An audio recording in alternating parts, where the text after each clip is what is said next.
But I think an interesting contrast, talk about players who disappoint and hold value. Bryce Young is in the middle of round 6, but maybe the person who was the most hyped, certainly by me, and did disappoint, even though it is overstated in some quarters how much he disappointed by. One of the players that I argued you should definitely take ahead of Bryce Young last year was Jackson Smith-Njigba. He did disappoint, but he is more expensive. He's going here at wide receiver 25, which this is one I do think we have the potential for sort of an interesting takeaway, which is that one of the two prices is wrong. If Jackson Smith-Njigba doesn't have a pretty big season this year in Dynasty, then that wide receiver 25 price is going to fall. Just as an example, Jameson Williams is wide receiver 45, and that is with a season where he missed he's missed big chunks of 2 seasons, right? You're going to plummet if you don't have a big season this year. And if you have the type of season that's going to pay off that Dynasty price, you are going to crush the best ball ADP that's in the wide receiver 40s. There's so many fascinating ones like that at wide receiver. I'm glad we're transitioning there. The QB discussion was fun, but I mean, Justin Jefferson's still the wide receiver 1 overall, ahead of CeeDee Lamb and Jamar Chase. I think that's fascinating. He's not going to have Kirk Cousins come back. If we're that worried about it for redraft, then why aren't we that worried about it for Dynasty? Because that's just multiple years of you no longer have Kirk Cousins. Dynasty managers still think he's the best wide receiver in fantasy football. You have Harrison going 4, like you said, Amon-Ra going 5, Garrett Wilson 6. That seems, Garrett Wilson is a ways back at 6, a half round further back. That seems a little bit interesting. Look at some of the other team-related stuff. Rome Odunze is going wide receiver 13 overall, ahead of Jalen Waddle, ahead of Brandon Ayuk, ahead of Devonta Smith, ahead of Nico Collins. DJ Moore is still going pretty Rome high up there. Odunze should not be going ahead of Nico Collins. Yeah. No, I know. I'm a Rome Odunze fan, but this is where I'm going with it. DJ Moore is still going up there pretty high at wide receiver 19. Meanwhile, Keenan Allen is going wide receiver, I believe it was wide receiver 50. Yeah, wide receiver 50 in the 11th round. So in Dynasty, I guess the opinion is that Keenan Allen is, he's much older, but is done, more or less done, not completely done, but he's going behind Calvin Ridley, who might actually be done. The production wasn't there for Calvin Ridley. The production was there for Keenan Allen. I realize Ridley is younger, but that's really interesting. Rome Odunze at wide receiver 13 in the late 3rd round, ahead of the tight end 2, ahead of Trey McBride in tight end premium format, he shouldn't be going ahead of Waddle either. It's a very lofty price tag on Odunze. You have Tank Dell at wide receiver 24, Nico's wide receiver 17, and Diggs is going much, much later, which, maybe that makes a little more sense, but wide receiver 36 on Diggs. The Chiefs, Sean, Xavier Worthy going wide receiver 26, Hollywood Brown wide receiver 48. His price has shot up ahead of Xavier Worthy in redraft in a way that, like, if Hollywood Brown is right in the way his current redraft underdog price suggests, his wide receiver 48 price on underdog in Dynasty is a huge opportunity. He's going behind Jameson Williams. He's going behind Chris Godwin and some of those guys, but he's been really shooting up in redraft. I don't necessarily think that I'm more trying to emphasize that I think his redraft price has probably gotten a little bit too frothy, that I think the Dynasty managers are a little bit more right on this one. They're aware of the fact that Hollywood Brown's never been quite good enough to justify where he's jumping in redraft. As much as I think all of the Kansas City wide receivers as a whole are a huge opportunity in redraft right now. And he's 27. There is an element at play here where Rashee Rice at wide receiver 31 seems like a mistake. I mean, you have to feel like he's going to continue to make poor decisions to have him at 31. Right. He's a buy there. And again, a little bit of this is just my understanding of the Colts passing attack, which is probably wrong. And I guess my enthusiasm for Adonai Mitchell, which again, maybe is wrong. But there's a 2-round gap between Michael Pittman and Rashee Rice, when I would strongly prefer Rice straight up. Yeah. A 2+ yards per route run as a rookie tied to Patrick Mahomes is a is a good 7th round pick in startups. Let's just put it that way. So we look at some of the elements there. I guess I can understand if the redraft managers are saying, we think that this specific year, Worthy and Rice have problems. And this is that perfect opportunity for Hollywood to kind of rehab his value and kind of go about his career. But if he has that year, we were talking about Dynasty as a year-to-year game. If he has that year, even though he is really on a 1-year deal with the Chiefs and might just then move on, they probably won't sign him to a big deal if he has a great year. He's going to gain value, right? Well, he'll be 28 next year. Okay. And that's starting to hit that level where you probably can't go up. I mean, not that you couldn't go up. You have a massive season and you will definitely move. But I think that the combination of the contract, the situation, and the age, because I mean, one of the things that you're looking at here that, you know, some people are going to find odd when we talk about how you need to score in this season is that, I mean, Davante Adams is wide receiver 33. I think that you know, makes some sense. In my rankings, he is going to be a little bit lower at wide receiver 40. But when we talk about this, you know, 1-year approach, and for me, some of it is the perpetual reloading element, where I think you want to be deep and potent forever. But there is a mindset for fantasy where you're looking really to get that QB foundation and then actually use some of your other assets to kind of constantly flip yourself into old dominant receivers. The ADP does allow for some opportunity to do that in players like a Davante Adams. I guess I think that Adams is a little bit overvalued in redraft as well, but certainly if he's among the league leaders in targets again, that wouldn't surprise anybody. Yeah, I mean, I guess, yeah, the conversation about how the older players are holding value in Dynasty is a tricky one for me because I'm probably not taking any of those guys in Dynasty. I'm not drafting Adams or Diggs or Evans or Kupp or probably even Hollywood Brown. So maybe it's unfair of me to kind of cherry pick that and be like, oh, that's weird. But it is just interesting to me the way that the Brown has been rising heavily in redraft. The Dunze price, some of those, though, Sean, are really fun conversations. Your note about him versus Nico is so funny because it's like, you know, if Rome Odunze is as good as Nico, that would be a win. Nico Collins just had a 3+ yards per route run season at the NFL level. Like, that's incredibly impressive. And there's similar types of, you know, ex receivers with some vertical elements to their game, kind of high ADOTs and add other things. Also, though, you would need Caleb Williams to be CJ Stroud, right? Like, because you have Nico tied to Stroud, just signed a huge deal. It's so funny to think about how Rome Odunze could be ahead of Nico. It would require him to be good and Caleb Williams to be as good as Stroud. And then it would make sense for Odunze to be ahead of Nico, like to be on par with Nico, essentially, at that point. And I like Rome Odunze a lot, but I mean, why would Nico not be ahead of him at this stage? That's a very funny one. Well, and it's very strange, I think, that Nico's Dynasty receiver positional rank would be lower than his redraft rank, because I do think that this coming season is maybe one of the bigger risks for him in redraft. And it's one that, because he was so good in 2023, I would expect him to weather either way, either weathering it by still just being on and not mattering, or being good enough that when he's a year older in 2025, people are going to be like, yeah, I mean, this dude is an established star. Why was he going at wide receiver 17? Even off of a bad season, he's going to rise. So he's someone I think you should be acquiring in all formats. Similar to that, and it's funny to think through the different players and where they're at in their careers and how they could move. You mentioned George Pickens a little bit ago in our QB conversation and framing value around him. He's a guy that's a sell for me because of where he's at in his career, where he's already had a couple good, not great years of production.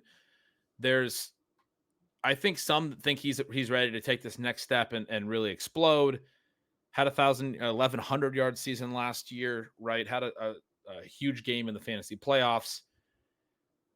It's interesting to look at Kyle Pitts and Drake London, who Drake London's still going in the middle of the third round. Kyle Pitts is going in the middle of the fourth round in tight end premium. Both of them have not had monster counting stat seasons. I'm not saying that the Arthur Smith thing is definitely going to hurt George Pickens in a major way. And I know a lot of people have said that Pickens is the perfect fit with Russell Wilson and that he can be sort of like what A.J. Brown was in the Arthur Smith offense in Tennessee early in A.J. Brown's career as like the one main receiver who's really efficient and a stud. And I can understand that line of thinking.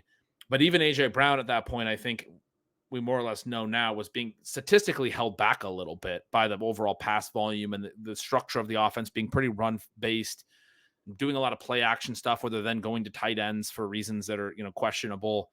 I guess I have pretty low expectations for Pickens' ceiling for the full season in terms of what his volume could really get to and what his like overall raw numbers could get to. And because he's had a couple good but not great seasons yet, if he has a couple years of this with Arthur Smith now in years 3 and 4, I think the feel of him after like 4 years would be similar to like what happened with like Mike Williams or something. Another one of these like vertical downfield weapons that had some efficiency early in their career, but never really gained a ton of volume. Mike Williams was a top 10 pick once, right? People loved him from a prospect profile perspective, but because there was never a massive season in there in the first 4 years or so, he just loses value over time. Maybe Pickens is just a better player overall. The point in me comparing that to London and Pitts is those are two guys that, because it was the beginning years of their career, it's almost like, they're still in the first 4 years of their career. We're saying, well, this next season, and I think for both of them, the next season is massive, right? If Pitts has a bad year with Cousins, there's going to be no more excuses. People are going to be, I think, pretty out on him at that point, which means I'll just be even further in because he'll be so cheap. But the arc of their career has led to enough patience, but it's waning for those guys. I don't think it could last another year if they had another bad year. For Pickens, this might be the high watermark for him if he has a couple rough years with Arthur Smith where the patience could really run out, unless he's a star, right? I mean, like that's the counter is, what if Pickens is that dude and is similar to A.J. Brown in the Texans offense or what have you, and is hyper efficient even on lower volume, puts up like a Brandon Ayuk type season, last year's Brandon Ayuk season. I can see that type of a thing, but man, he feels pretty fragile at this price to me. At wide receiver 23, the middle of the fifth round, is going right ahead of Tank Dell, JSN, Xavier Worthy, many other young potential breakout players that I would probably take all of them ahead of Pickens because I think they're going to hold value even in a down season. Like Brian Thomas is going in the next round at wide receiver 27. I've been pretty vocal about not being super in on Brian Thomas's profile, but even if Brian Thomas has a tough first season, he's going to hold value in a way that I don't know if Pickens can if he has a tough third season. I think suddenly Pickens starts to fall into that Mike Williams of a couple years ago type of viewpoint. We just talked about Hollywood Brown. Like that could be like this vertical receiver that good, not great seasons. And then by the time he's 27 or 28, he's in the wide receiver 48 discussion in Dynasty, as opposed to, you mentioned Devontae Adams. The really good receivers who are even older than Hollywood Brown are still going wide receiver 33. Mike Evans is 34. Stephon Diggs is wide receiver 36. Cooper Kupp's wide receiver 38. Like guys that have had real elite ceilings that are even older than Hollywood Brown are sticking in the wide receiver 30s at that age. To fall behind the future old, that class of old but productive wide receiver or elite, productive wide receiver. I think in the future, Pickens might be at a cost that is essentially lower than that type of receiver in that Hollywood Brown wide receiver 48 range, like I was trying to spit out. But anyway, do you see him as having that type of floor risk in this Steelers offense? I guess I'm trying to figure this out for redraft too, because I don't understand his redraft price either. Pickens is a really hard one for me. Yeah, I've been selling him everywhere, and it's interesting to look at these prices here because mostly I've had to sell him from around the 112 to the 202. And those are the guys who are immediately coming after him, as you mentioned, where he's at wide receiver 23. That's middle of the fifth. Worthy is wide receiver 26. That's the 601. Brooks, running back 10, is the 603. Then you get Brian Thomas, Ladd McConkey, those three rookies right in a row. That's the range that I've been able to move him for. And I do prefer basically all of those guys, and pretty strongly. In part because, as you mentioned, if Pickens is a vertical player and is an elite catch guy, you need, and he's not someone who is a target earner at other depths in a big way. It's not that he's not going to ever make plays. I mean, he is going to have some of those targets throughout the game. But one of the things, if you were on him last year, which I unfortunately was, you go through and you watch those games, and until those massive games at the very end, I mean, you watch the entire telecast and he is not part of what they're doing. He's not getting open. He's not drawing the targets. Now, this year's offense could be different enough, and he could be enough of a focal point that changes.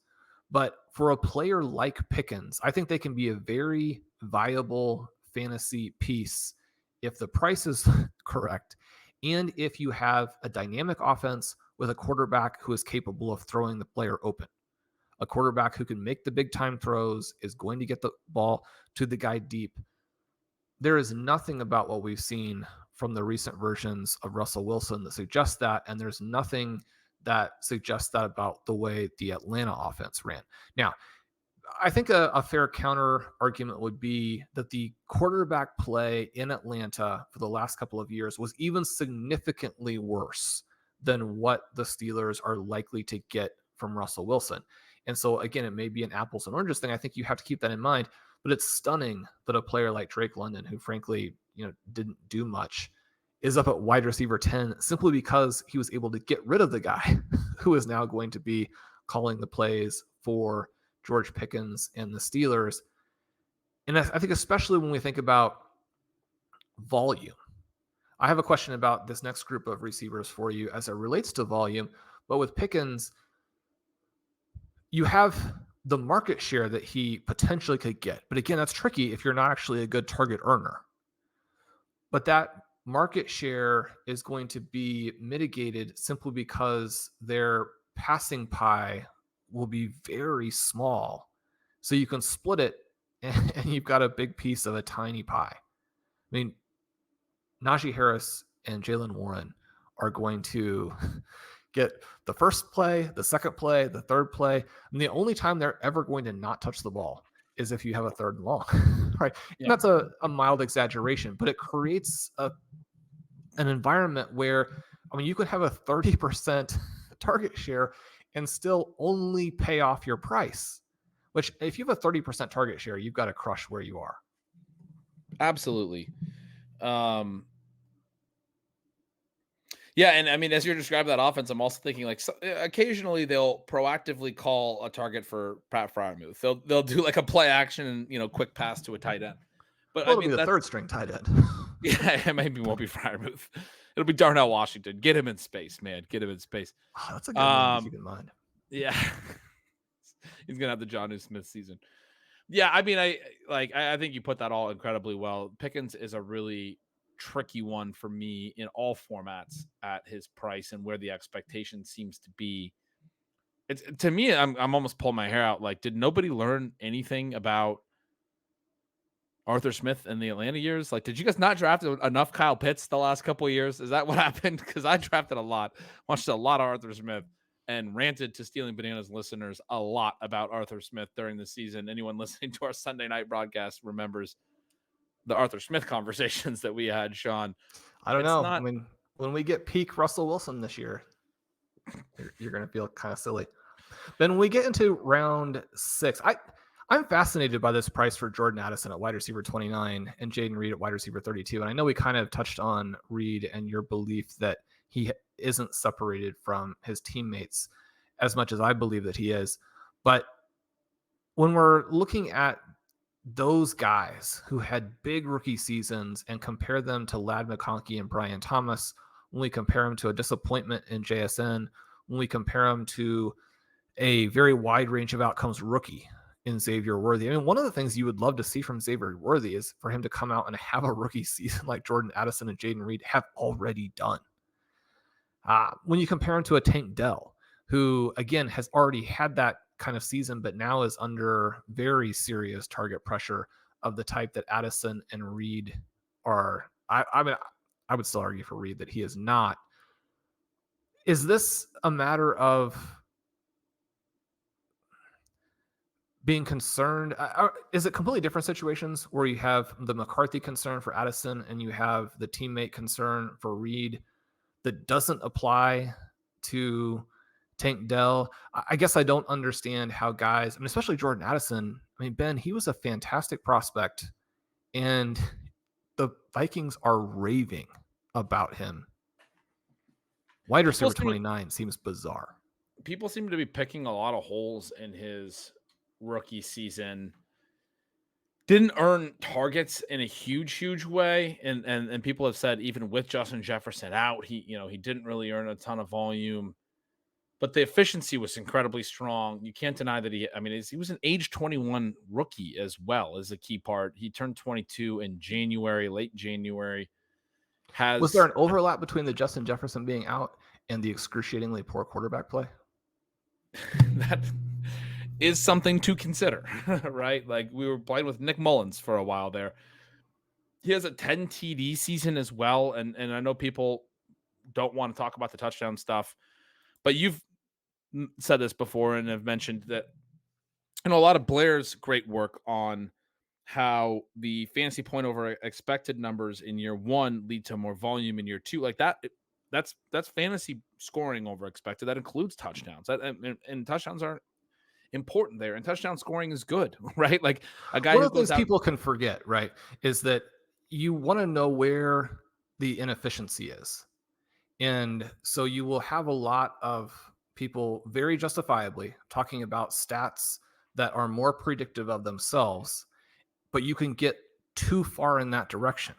And one of the great pieces that Blair has done that I think you're probably referencing looks at what element of a player's profile is actually overly factored into their ADP as it compares to their future scoring. And stats like yards per route are overly predictive of ADP compared to actual scoring levels, where the opposite is true for touchdowns. So even if you want to fade touchdowns, you want to be aware of the fact that those touchdowns are the part that's not being accurately factored into ADP. That's where the inefficiency is, even if the other stat is more predictive of itself. Very well put. I mean, I think that answers the question on Jordan Addison right there. That's what's happening, is that as the touchdowns are not being factored in, the elements of his play that were positive from a rookie season perspective, the market doesn't want to weigh. When I talk to people don't want to care about the fact that he scored 10 touchdowns as a rookie. They do want to talk about the fact that he wasn't as good as they think he should have been with Justin Jefferson out. And to your point, they don't seem to be considering that Nick Mullins was the quarterback for a big percentage of that. Josh Dobbs was the quarterback for some of those games and got benched for poor play. Addison still winds up with a 100 target season, puts up over 900 yards, has over 100 over 100 targets, 70 catches, good catch rate, 8.4 yards per target is solid. Was much better. That yards per target and that efficiency was great in the first half of the year when Justin Jefferson was on the field. He was very good. In an efficiency standpoint, the efficiency gets worse in the second half, the volume a little bit more stable. But I mean, it's not like, it's not even clear that he was better off without Jefferson on the field when you also consider the quarterback play was a lot worse, as you talked about. The overall season for an age 21 rookie is very strong.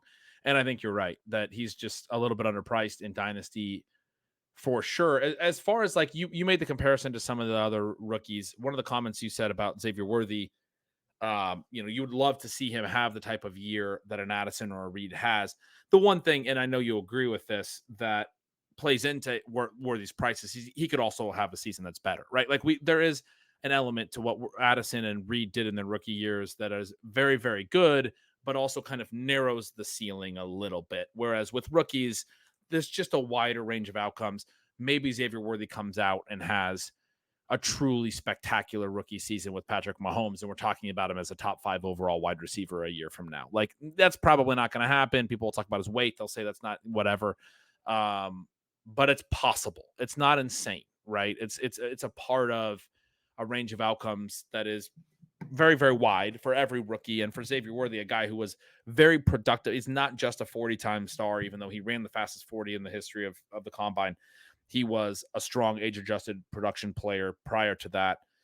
And so there's that little bit of the wide range that, like, for the rookies, I can understand people are like, I still want to have access to when a guy comes from this price range and is Justin Jefferson. Because Justin Jefferson wasn't the wide receiver one in his class. He was in the Xavier Worthy, in rookie drafts, a late first, early second type of player. And then he had a rookie season like he did and pretty quickly was a top 5 overall, wide receiver. And that kind of, like, that's not true of CeeDee Lamb or Jamar Chase. Those guys came in as huge prospects. Amon-Ra St. Brown's another good example where he wasn't a top of the class guy. I mean, Puka Nacua wasn't a top of the class guy. They have these massive early production seasons that shoot them up into the top 10 overall. That's viable for those guys. But like you said, like Tank Dell going a little higher, JSN going higher than Addison when JSN has a disappointing rookie season. It's a lot of faith in JSN's prospect profile. I think it's a fair point. I think it's a fair point on Reed as well. And I just think there should be probably a little bit of a gap in ADP between those guys and then the Devontae. So Reed is going one wide receiver slot, but also one slot overall ahead of Devontae Adams at wide receiver 33. And then Mike Evans is a few slots down as the wide receiver 34. He's 4 more draft slots down, but not way farther down. Stephon Diggs is in that next round. Those guys are all tucked in right behind Reed. To me, that should be a drop off. Like, there should be a gap. And then you start thinking about those veterans. Reed and Addison would be the end of a tier, so to speak, at these prices, or else they should be more expensive. And Rashee Rice goes in between Reed and Addison. So I'm struggling to figure out who they should go ahead of, other than Pickens as an obvious one going in the previous round. But there's a lot of guys that I still like Tank Dell. I still want to be in on JSN at this price. I still want to be in on Xavier Worthy at this price as well for that range of outcomes that we were talking about. Brian Thomas, Ladd McConkey, I'm not as excited about those scenarios that I just described for Xavier Worthy, the really true ceiling outcomes. But you do have to be a little bit humble about it and say, I could be wrong, right? And that's why we get exposure to all these types of rookies in this range. I guess I think ultimately within the wide receiver position, they're reasonably priced, but not. They should be more expensive. There should be a gap between them and the next receivers. There should be a tier break, and they should probably also be a few wide receiver slots higher as well. Is there any other like big receiver conversation? Like, I want to talk to you a little bit about the running backs as well. Yeah, just to kind of wrap that up. I think those are great points about Addison and Reed and the fact that it is a tier break. So if you're out there getting ready to do a startup draft, you're trying to figure out where you need to trade down to or not to trade below. You want to be looking to where that tier break is going to be, because after Reed comes off, I mean, you're looking multiple rounds into that kind of Pearsall, Mitchell, Jameson Williams, Leggett range of much more risk for a young player. And I mentioned Jameson Williams in there. Obviously, he's a third-year guy, but has missed a lot of time and came into the league young. And so he still kind of fits in. I do believe he's actually younger than a couple of the rookies in that same group. Again, age and experience are different things. You want to look at them differently. We have some information about him as an NFL player that we don't have for players like Pearsall and Leggett. The thing I would mention along with you, say, who would they be ranked ahead of? I probably actually have them ahead in my rankings, but you don't necessarily always have to make the choice of taking them ahead of somebody. If you have veteran receivers that you're concerned about and they're on your roster, you can move.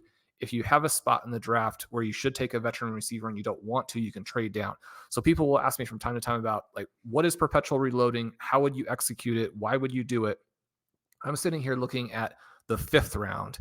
And that starts out with Michael Pittman, a couple of picks later, DJ Moore, a couple of picks later, DK Metcalf. Certainly, I think those 3 players are good, right? This is not something where you're coming out and saying these are bad players. Part of perpetual reloading is that you want to move good players before the value declines or heading into a season where their value is very high, but there are risks to them. So you think about what is most appealing to the other managers in your league. It's getting a peak player, and in many cases, especially a peak receiver, because of the perception that they can play all the way to 30, maybe to 31, 2, 3. So you look at Michael Pittman, you have the Richardson threat, you have the Mitchell threat. You move him or you trade down from that spot. You look at DJ Moore, you have two guys joining him who are potential stars. Keenan Allen, the veteran star, Rome Odunze, the rookie star. You've got the mild risk of the offensive coordinator. You've got the mild risk of what if Caleb Williams is closer to Bryce Young than CJ Stroud. You move him or you trade down from that spot. DK Metcalf has, I think, a much greater risk than people realize of being a similar type of, not player stylistically necessarily, and very obviously, I mean, he's gigantic. Tyler Lockett is a very small, NFL person, not a small reality person, but that they are closer in terms of what they do, even though Lockett is old and no longer is someone who is coveted in Dynasty, but you have the risk of JSN actually being the alpha this year. And that, maybe that's factored in pretty well at wide receiver 20 because there's upside from there for Metcalf as well. But I think for the right opposing manager, those three players are very exciting. And so if you're in that spot, either in a startup to trade down or you have them on your roster, I would look at moving those guys because I think you can get a lot out of it. You can diversify your risk and you can get interesting players in return. If you move down and draft players like Worthy and Addison and Reed, maybe you have to be a little bit patient over the first half of 2024, but it's an exciting way to play Dynasty that I think has even more upside than just staying put. Ben, I am fired up for running backs. Yeah, we'll go to that in just a sec. Loved all those notes. I just got to take a shot at my boy DJ Moore because you were talking about the increased target competition. This is a point that I've been thinking a lot about, but I don't think I've ever actually said. He's never had target competition, period. Like full stop. He's never go back to his rookie year. I just clicked through. I think Devin Funchess was the next highest targeted receiver for a couple years in there. It was Curtis Samuel, and he was the only other guy. For one of those seasons in Carolina, the next highest targeted receiver was rookie year Terrace Marshall. That was his last season in Carolina. The year prior, it was or 2 years prior, it was Robbie Anderson who came in and out targeted DJ Moore by like a decent amount. That was kind of a tilting first season. The next year they were together, more clearly out targeted Robbie Anderson, or Robbie Chosen as he's known now. He goes to Chicago last year. He has Cole Kmet and Darnell Mooney as the biggest competition. You can say that he had Christian McCaffrey as target competition for a lot of those years, and McCaffrey did get more targets than Moore at times. But my point would just be that, like, you go look at those passing games, they're very thin. There was enough room for Christian McCaffrey to be a 100-target running back and Moore to be a very solid volume eater downfield. But a lot of those seasons in Carolina, there is no one else in the passing game. People are playing DJ Moore like he's definitely an alpha and will rise above Keenan Allen, who has out-targeted good players, and Rome Odunze, who's a top 10 rookie. And the combination, both of those two, I would argue, would represent the best teammate that DJ Moore has had to compete for targets with in any season in his career at wide receiver or tight end. And they're both hitting the roster at the same time. So just something I want to throw out there in terms of, I love DJ Moore, and he's a high efficiency player. And I think you're going to get that efficiency again, but man, people think he's going to dominate target volume relative, considering his redraft ADP, in a way that I just don't think you can be that confident about when you look at the competition he's had to deal with throughout his career. The newly updated range of outcomes tool that Dave has going for us again on the site expects Keenan Allen to crush him. And it doesn't know that Keenan Allen was probably not really dealing with much target competition last year. It doesn't know that he's changing teams. I would argue that the team change is less relevant if you have a new coach and a new quarterback. There's still going to be some incumbent advantages of playing for a team and with teammates in a city that you know. I mean, those things don't disappear. But yeah, I mean, there's risk. right? And risk doesn't mean failure. It just means that you have to understand what different scenarios are out there.